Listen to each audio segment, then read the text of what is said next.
換路由器時最貴嘅動作，可能只係你順手改咗嘅 WiFi 名稱，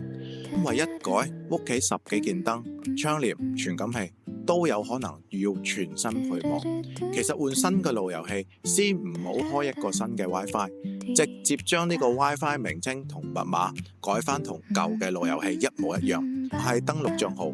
喺屋企人平時連嘅嗰個 WiFi 名同 WiFi 密碼。對智能設備嚟講，WiFi 嘅名就係門牌，密碼就係鎖匙。門牌同鎖匙都冇變，設備唔知道路由器換咗，只會覺得熟悉嘅網絡環境又翻咗嚟。幾分鐘，大部分設備就會慢慢接翻，仲未上線嘅就重新開關一次。屋企好多智能設備都只認 2.4G， 所以新嘅路由器記得繼續開翻 2.4G。真正穩定嘅智能家居唔係環境永遠唔變，而係路由器換咗，網絡變咗，你嘅生活唔使重新設置。你屋企超過10件智能設備嘅打1，超過30件嘅打2。